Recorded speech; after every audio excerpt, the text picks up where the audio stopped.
Graça e paz.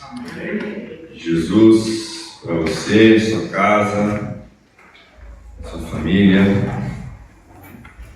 Quero convidar você a abrir a sua Bíblia comigo na primeira carta de João, 1 João, capítulo 4. 1 João, capítulo 4, nós leremos do verso de número 7 até o verso de número 21. Essa é a quarta mensagem dessa série que temos falado sobre uma igreja salutar. Uma igreja que não apenas é saudável ou deseja ser saudável, mas uma igreja que promove essa experiência de uma comunhão saudável, né, que promove saúde espiritual para o seu corpo. Então, nós vamos falar hoje sobre sairmos da casa do medo em direção à casa do amor. Então, 1 João, capítulo 4, versículo 7. Amados, amemos uns aos outros, pois o amor procede de Deus. Aquele que ama é nascido de Deus e conhece a Deus. Quem não ama não conhece a Deus, porque Deus é amor. Foi assim que Deus manifestou o seu amor entre nós. Enviou o seu Filho unigênito ao mundo para que pudéssemos viver por meio dele. Nisto consiste o amor. Não em que nós tenhamos amado a Deus, mas em que Ele nos amou e enviou o seu Filho como propiciação pelos nossos pecados. Amados, visto que Deus assim nos amou, nós também devemos amar uns aos outros. Ninguém jamais viu a Deus. Se amarmos uns aos outros, Deus permanece em nós e o seu amor está aperfeiçoado em nós. Sabemos que permanecemos nele e ele em nós, porque ele nos deu do seu Espírito e vimos e testemunhamos que o Pai enviou seu Filho para ser o Salvador do mundo. Se alguém confessa publicamente que Jesus é o Filho de Deus, Deus permanece nele e ele em Deus. Assim, conhecemos o amor que Deus tem por nós e confiamos nesse amor. Deus é amor. Todo aquele que permanece no amor permanece em Deus e Deus nele. Dessa forma, o amor está aperfeiçoado entre nós para que no dia do juízo tenhamos confiança, porque neste mundo somos como ele. No amor não há medo. Ao contrário, o perfeito amor expulsa o medo, porque o medo supõe castigo. Aquele que tem medo não está aperfeiçoado no amor. Nós amamos porque ele nos amou primeiro. Se alguém afirma, eu amo a Deus, mas odiar o seu irmão, é mentiroso. Pois quem não ama seu irmão a quem vê, não pode amar a Deus a quem não vê. Ele nos deu este mandamento: quem ama a Deus, ame também o seu irmão. Vamos orar? Deus, nosso Pai de amor e graça, te agradecemos por esse tempo que tivemos em que foi possível elevarmos ao Senhor o nosso coração contrito em adoração ao teu santo e bendito nome. Te damos graças porque o Senhor tem nos amparado, nos sustentado em amor. A minha oração nessa manhã, Senhor, é de que a tua palavra possa nos consolar e nos confrontar por meio da ação do teu Espírito Santo. Fale com todos e com cada um de nós, apesar de mim, que haja entendimento da boa nova do reino de Deus para todos nós. No nome de Jesus. Amém. No amor não há medo. Ao contrário, o perfeito amor expulsa o medo, porque o medo supõe castigo, e aquele que tem medo não está aperfeiçoado em amor. Nos nossos dias existe uma marca muito presente no cenário evangélico brasileiro, que é a marca do medo. Nós nos acostumamos a sermos amedrontados nos púlpitos, pelos púlpitos.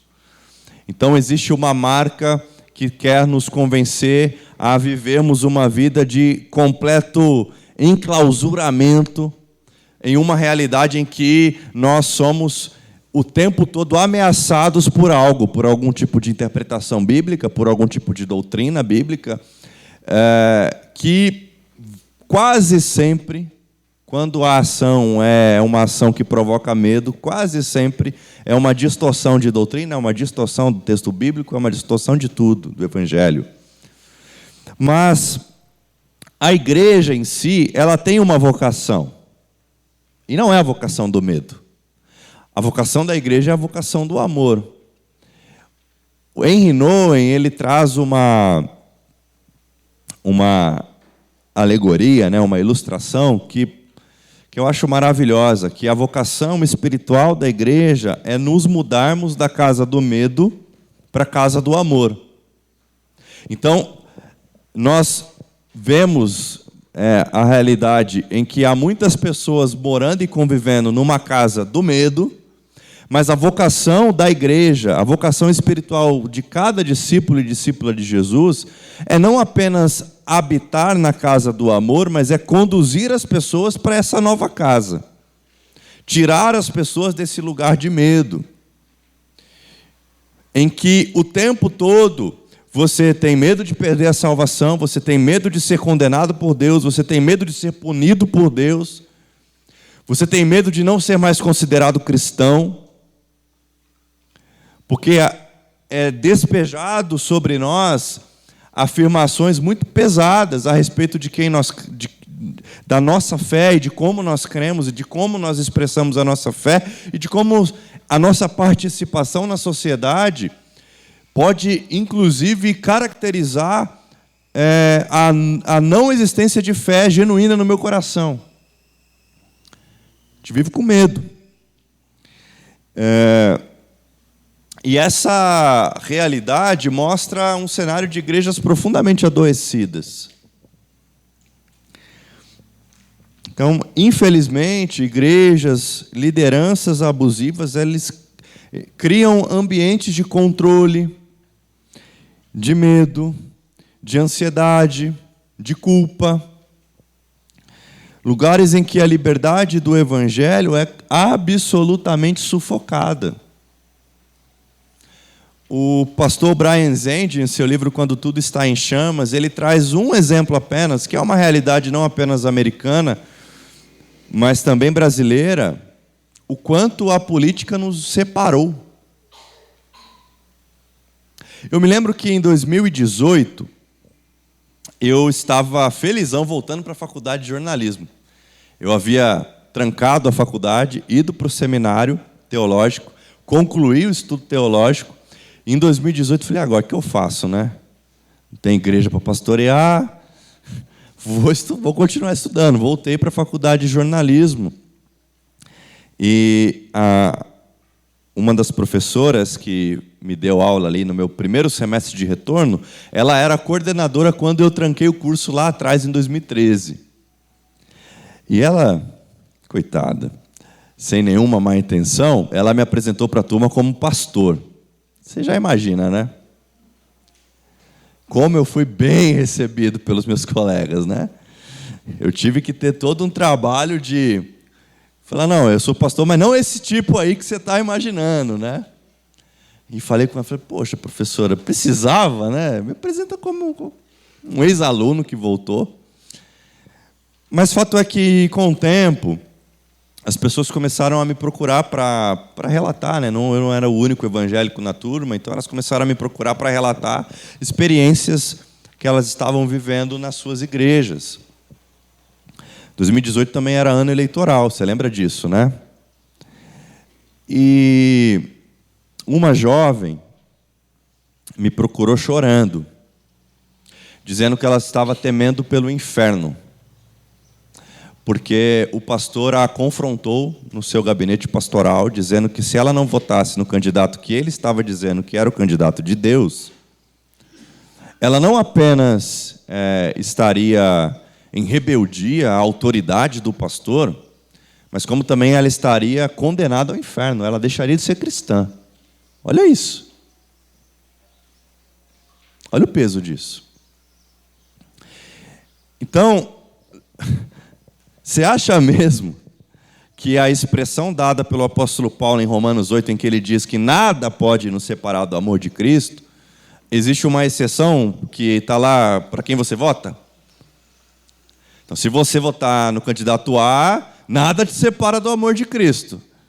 Agora, Guto, se você votar no candidato B ou C, já era. O texto bíblico, Paulo é enfático, ele diz: nada pode nos separar do amor de Cristo. Nada. Nada, nada, nada, nada. Mas a igreja se acostumou a trazer esse medo.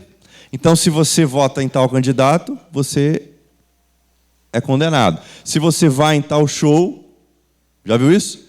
Eu já vi assembleia para excluir membro, porque o membro tinha ido no show do Djavan. É? Apelou? Não, que isso. Cara. Então, se você vai no aniversário de alguém da sua família que não é cristão, medo sobre você.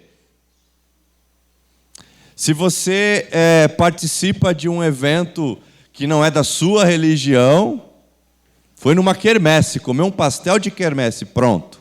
Medo sobre você. Estou mentindo? Não é assim que acontece? Então, existe a marca do medo presente na nossa realidade evangélica brasileira, mas existe em contraposição a isso uma vocação. A vocação espiritual de nós que somos discípulos de Jesus é conduzirmos as pessoas, é nos mudarmos da casa do medo para a casa do amor. Porque, segundo o texto que nós acabamos de ler, Deus deseja formar uma comunidade onde o amor maduro expulsa o medo. Em que a expulsão desse medo gera relacionamentos de liberdade. E não apenas isso, mas nos conduz a uma consciência de missão como igreja. Então, essa é uma das visões de uma igreja salutar, de uma igreja saudável e que promove saúde. Ela está resgatando pessoas da casa do medo e conduzindo para a casa do amor. E aí eu quero falar com vocês sobre três aspectos dessa igreja salutar, a partir do texto que nós acabamos de ler.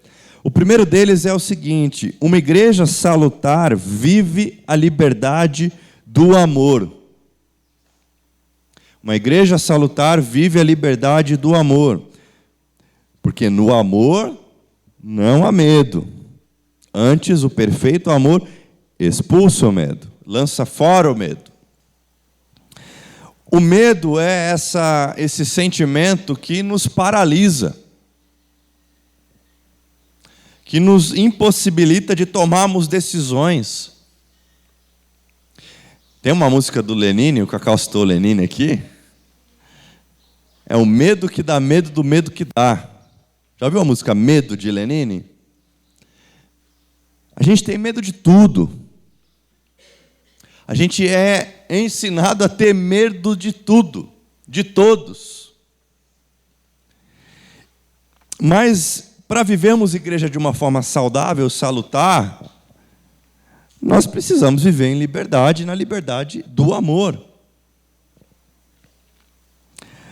Há um chamado para a liberdade, né? O Henry Nouwen diz: viver no mundo sem pertencer ao mundo, nossa verdadeira casa não é a casa do medo, mas é a casa do amor. Nós vivemos no mundo, nós não pertencemos a ele, mas o amor que Deus tem por mim não é paralisado por questões políticas, culturais. Eu me lembro que, por um tempo, eu tinha medo de ir em festas da minha família de quem não era crente, lá no início da minha conversão. Tinha medo. Tinha medo que aquilo me afastasse de Deus, que afinal eu estava junto com os ímpios, não é? Então aquilo estaria me afastando da presença de Deus. enquanto eu estava na casa da minha avó católica, que tinha imagens, eu estava correndo o risco de me afastar da presença de Deus, com medo. E, por medo, não desfrutava de uma liberdade que foi aquela que Cristo me entregou. Só que o problema, para além dessas questões mais práticas daquilo que nós fazemos, é de como esse lugar, o púlpito, ele pode ser usado para promover esse tipo de sentimento, de preocupação, de aflição. Então, é fato que nós não temos esse problema aqui na nossa comunidade, mas como nós temos dito, também é muito verdadeiro que nós precisamos vigiar para que isso não aconteça. Então, por isso, essas mensagens, elas de certa maneira, colocam a todos nós que ocupamos esse espaço, que exercemos a pastoralidade da comunidade, em evidência, no sentido de que vocês não são aqueles que devem nos obedecer, mas são aqueles que devem examinar aquilo que nós estamos falando e, se necessário for, nos confrontar. Porque isso está sendo esquecido aí fora. Os pastores viraram quase que deuses, né? Eles falam por Deus, são a própria voz de Deus.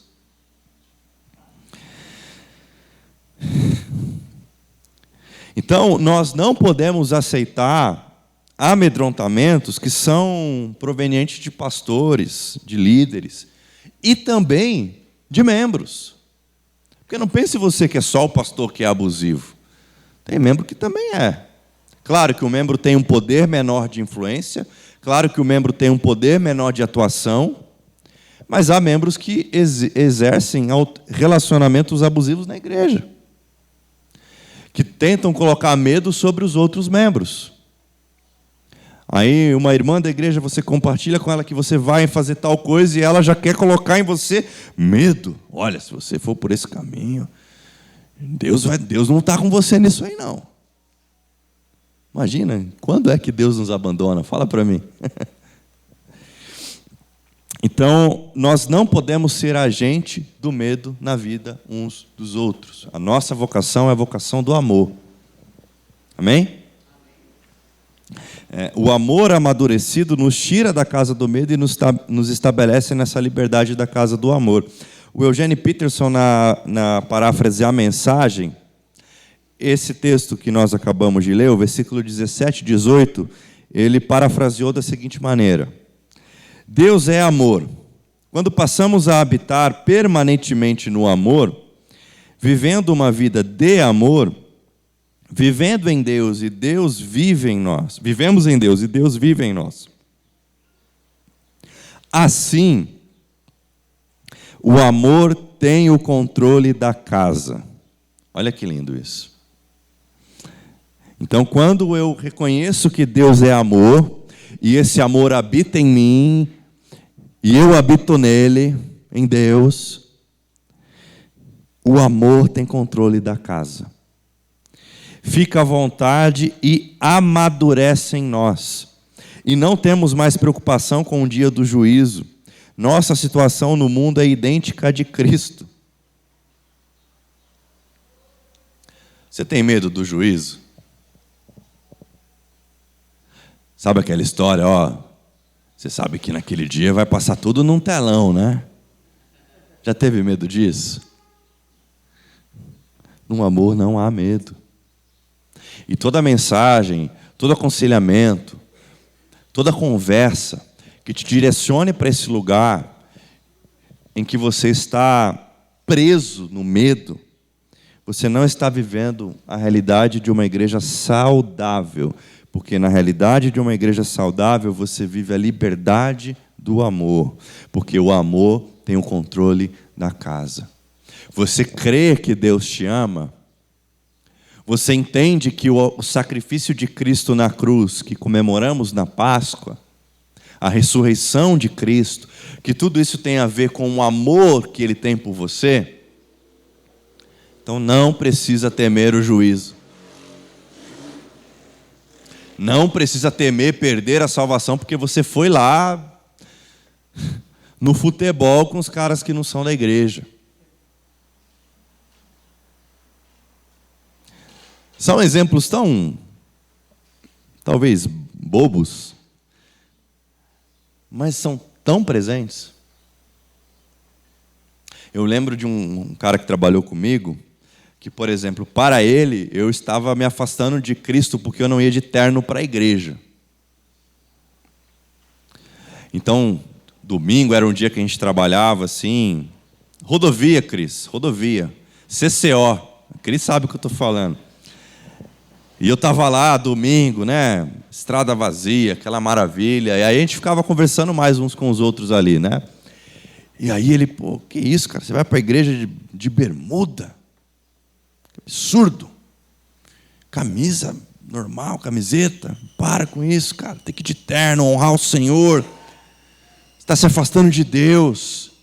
Deus não está se agradando. No dia do juízo. Invocava o dia do juízo para mim. Uma relação completamente empobrecida. Distorcida de como Deus me ama e nos ama. Fico imaginando Deus, né, cara? Pô, hoje o Ranieri foi de bermuda. Nossa, o Ranieri não pôs terno para pregar. Vou tirar a unção dele aqui agora.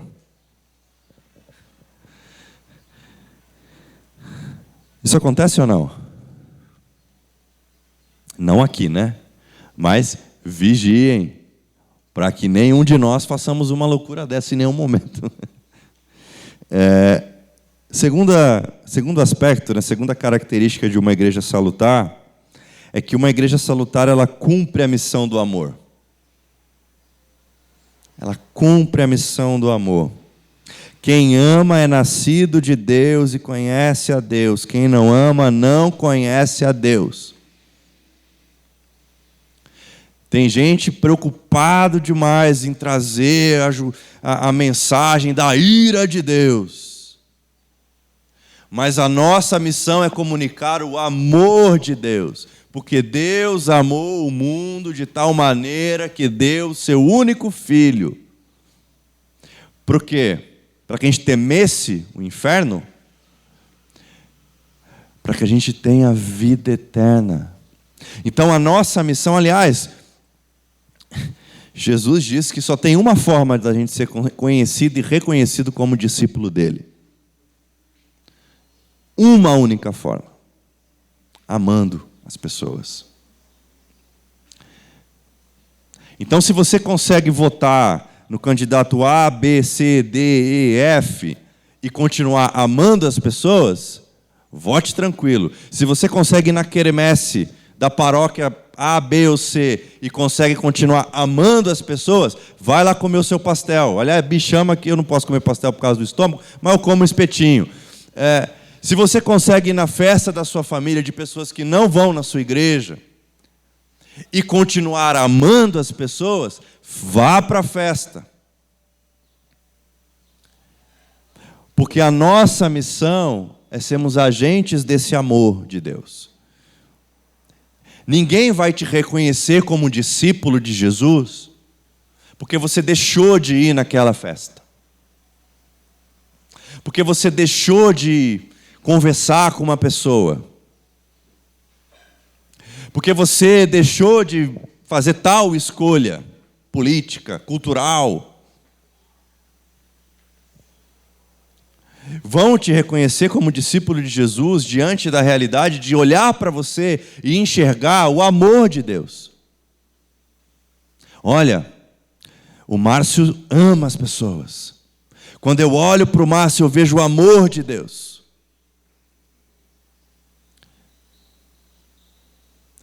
É assim que as coisas funcionam. Então, o amor revela quem conhece de fato Deus. Não é outra coisa. Será que a gente não consegue entender isso?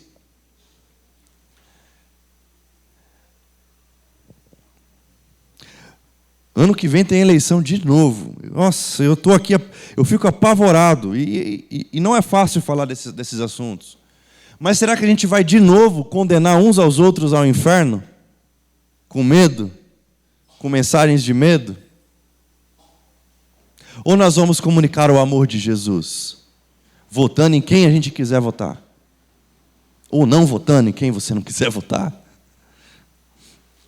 Então, essa realidade em que existe uma missão da igreja, e essa missão é a missão do amor, é aquilo que o N.T. Wright fala, né? O amor encarnado. Nosso amor tem de vir na carne, como o amor de Deus veio. Nos doando, nos oferecendo, nos colocando à disposição, aquilo que nós aprendemos hoje de manhã, tendo empatia, mas não apenas empatia, tendo compaixão uns pelos outros. Então, o pastor, ele deve cuidar do rebanho com amor genuíno, não com síndrome de autoritarismo, não com ideia de posse, porque o rebanho é de Deus. O pastor Carlos Bregantin, não sei quantos de vocês conhecem, mas uma vez ele disse o seguinte, perguntaram para ele, pastor, qual é a sua função como pastor? Ele falou assim, eu sou só um cão que late. Sabe o que ele quis dizer? Sabe a figura do pastor com o cajado? Geralmente ajuda um cachorro latino para ajudar o rebanho se aproximar do supremo pastor, que é Deus. A igreja deve acolher, deve servir, deve proteger, mas a igreja não tem como vocação repelir, oprimir, condenar, gerar medo nas pessoas. A nossa missão, se queremos ser uma igreja saudável, é a missão do amor. A missão da igreja não é construir muralhas de julgamento, mas pontes de amor. A missão da igreja é resgatar pessoas da casa do medo e conduzi-las para a casa do amor. Essa é a nossa missão. Se queremos estabelecer uma cultura de bondade, como diz o livro, né, uma igreja chamada Tove, uma cultura em que a bondade governa e estabelece como as relações acontecem, nós precisamos ter isso em mente, que nós estamos construindo pontes de amor, tirando e resgatando pessoas da casa do medo e conduzindo essas pessoas para a casa do amor. O cumprimento da missão do amor é fruto da maturidade que vence todo medo. No amor, Eugene Peterson parafraseando o texto, no amor não há espaço para o medo. O amor amadurecido expulsa o medo, considerando que o medo causa uma vida vacilante e cheia de temores. Medo da morte, medo do julgamento. Podemos dizer que quem tem medo não está completamente aperfeiçoado no amor. O Papa morreu, né? O Papa Francisco. Vocês viram isso? Estão sabendo, né? E já começou as profecias aí, né? De que agora o próximo vai ser o último Papa. E esse último Papa será o anticristo. E tem uma galera morrendo de medo. Vamos ler a Bíblia, gente, pelo amor de Deus, né? Vamos ler. Um pouquinho de leitura bíblica resolve todo esse medo. Mas o problema é que lideranças são construídas e edificadas em relação em que o pastor, ele tem a palavra de Deus, ou seja, ele não é confrontado, questionado, duvidado, e as pessoas simplesmente abrem a Bíblia só para ouvir e acompanhar a leitura que o pastor está fazendo, fecham a Bíblia e não abrem mais a Bíblia nenhum dia da semana.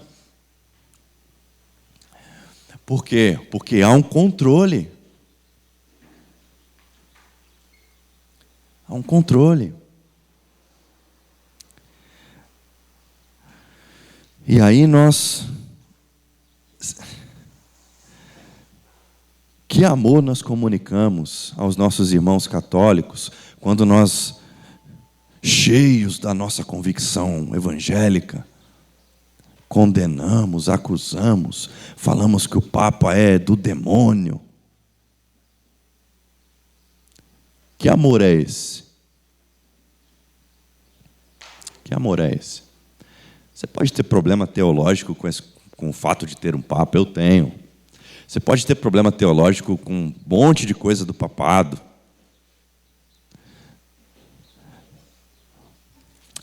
Agora nós queremos transformar a figura da religião do outro em uma figura diabólica. Isso comunica amor? Isso mostra amor amadurecido? Isso nos ajuda a cumprir a missão do amor de Deus como igreja? Me parece que não, porque o medo causa uma vida vacilante, cheia de temores. Nós não podemos ser agentes do medo, meus irmãos e minhas irmãs. Não é essa a nossa missão. Não foi para isso que Cristo nos chamou. Não era esse o desejo de Deus ao enviar o seu Filho. Terceira característica de uma igreja salutar: ela gera um povo com a maturidade do amor. Quem tem medo não está completamente aperfeiçoado no amor. O amor amadurecido expulsa o medo e forma uma nova humanidade, uma nova comunidade. Para o Henry Nouwen, um cristão atinge a maturidade quando ele consegue sair da casa do medo e ir para a casa do amor. Isso não é lindo? Porque a sua relação com Deus não está mais baseada em medo, nos seus méritos. Porque o medo, basicamente, é dizer para você que Deus só vai te abençoar se você cumprir a cartilha. Então, a nossa relação, ela, na verdade, com Deus, é uma compreensão de que, na verdade, Deus não me abençoa por graça. Ele retribui o que eu faço. Dentro da lógica do medo, é assim que acontece. Portanto, se eu não fizer, se eu não frequentar, se eu não participar, se eu não contribuir, se eu não obedecer o pastor, Deus não vai me abençoar. Deus não vai nem ouvir a minha oração, olha só. Medo. Imaturidade, segundo Henry Nouwen. Imaturidade. De quem comunica a mensagem, de quem acredita na mensagem. Então nós devemos buscar uma consciência madura de que o amor não apenas estabelece uma nova forma de nos relacionarmos, mas o amor expulsa o medo.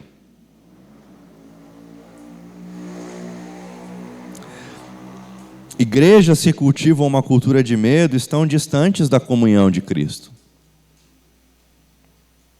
Causam profundas feridas nas pessoas. Profundas feridas. Tem gente que não pode mais ouvir falar de igreja. Tem gente que só o fato de ouvir uma música cristã, gospel, passa mal, tem taquicardia, porque lembra das coisas que fizeram com ela na igreja. Agora, o aperfeiçoamento no amor é sinal da maturidade cristã. O Brian Zend diz que o objetivo da vida espiritual é viver visando aquele outro santo e transcendente modo de ser. Ele diz o seguinte, porque a gente tem essa ideia de que ser santo está totalmente relacionado à moralidade, certo?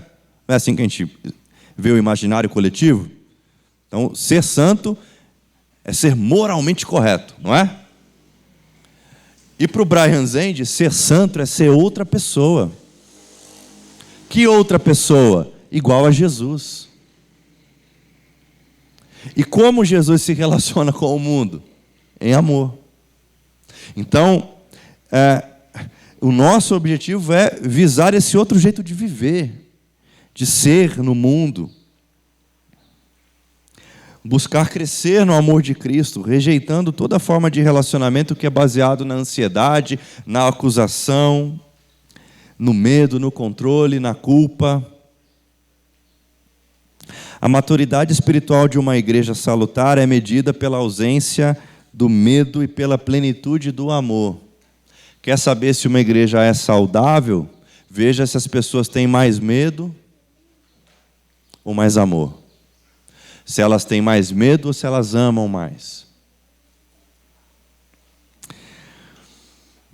Amém? Então, uma igreja, 3 caminhos, de uma igreja salutar: viver a liberdade do amor, cumprir a missão do amor, gerar um povo com a maturidade do amor. Será que a gente consegue? Vocês não estão acreditando, parece. Será que a gente consegue? Amém? Nós somos chamados a uma nova residência espiritual. O futuro da igreja se encontra em seu passado, a habitação no amor de Deus. Lindo isso, né? Quando eu comecei a aprender a fazer pizza, o meu mestre pizzaiolo, ele faz bastante pão. O pão eu não consegui ainda, o Juliano que diz que é fera no pão, né? Mas ele me disse uma coisa, não sei se o Juliano já ouviu isso. Ele falou assim, Ranieri, entenda o seguinte, o futuro do pão está no passado. Eu falei, nossa, que filosófico, né? Mas o futuro da igreja se encontra em seu passado. E qual é esse passado? A habitação no amor de Deus. Então, a casa do medo, ela é uma construção falsa, ela é uma construção completamente mal acabada, sustentada por mentiras, por falsos ensinos, por sede de poder, por desejo de exercer autoritarismo sobre a vida dos outros, por desejo de decidir com quem os outros vão conversar, se casar. Essa é a casa do medo. Que time eles podem torcer, que roupa elas podem vestir, qual é o corte de cabelo apropriado, se pode ou não pode ter barba, se pode ir no campo de futebol, se pode votar ou não votar. Agora, a casa do amor, gente, essa é morada eterna. Essa é uma casa onde reina a segurança do amor de Deus por toda a família humana, por todos nós. Nós temos diante de nós um convite à confiança absoluta nesse amor, porque quando nós confiamos absolutamente nesse amor, nós não seremos enganados por nenhum tipo de cultura do medo. A nossa igreja permanecerá saudável e produzindo saúde. Afinal, como disse o apóstolo Paulo, nada pode nos separar do amor que está em Cristo Jesus, nosso Senhor. A cultura do medo, ela busca afastar as pessoas, separar as pessoas desse amor. Lembra que eu disse no início? Se você fizer isso, quer dizer que você não ama a Deus, ou seja, Deus não te ama também. Nós somos chamados a reafirmar que o amor de Deus jamais será insuficiente. Que o amor de Deus jamais acabará. Que a graça de Deus é muito maior que todos os meus pecados.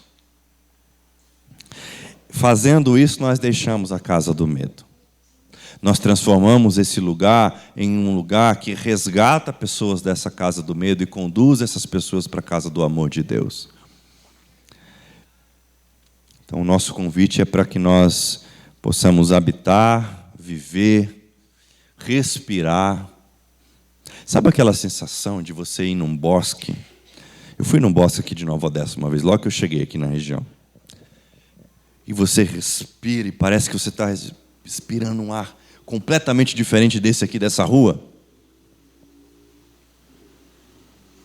É disso. Habitar, viver e respirar num espaço seguro, eterno e abundante da casa do amor de Deus. Assim seremos uma igreja salutar. Que o Senhor nos ajude. Amém? Podemos orar? Ou você ainda está com medo?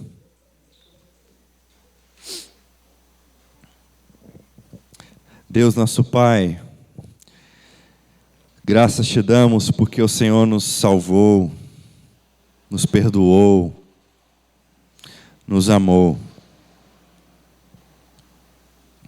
Te agradecemos porque o Senhor também nos tira dessa realidade em que nós vivemos com medo do juízo. Porque nós sabemos que nós já fomos amados por Ti e temos a liberdade de viver plenamente na Sua presença. Obrigado, Senhor. Obrigado por isso, Senhor. Deus, nos ajude a mantermos o nosso coração voltado para o Senhor, conscientes de que no amor não há medo. E que a afirmação que antecede isso é que Deus, o Senhor, é amor. Portanto, em Deus não há medo. Em Deus, em Ti não há medo. Porque quem tem medo não está aperfeiçoado no amor, não está aperfeiçoado em Ti. Aperfeiçoa-nos em Ti, Senhor. Aperfeiçoa-nos em Teu amor, Senhor. E nos ajude a expulsar todo o medo de todos aqueles que o Senhor trouxer até nós. Porque o medo supõe castigo, mas o amor comunica uma vida plena de profunda liberdade. Nos ajude nessa missão, Senhor, para a glória do Teu nome e para o nosso bem. No nome de Jesus. Amém. Deus te abençoe. Bom domingo.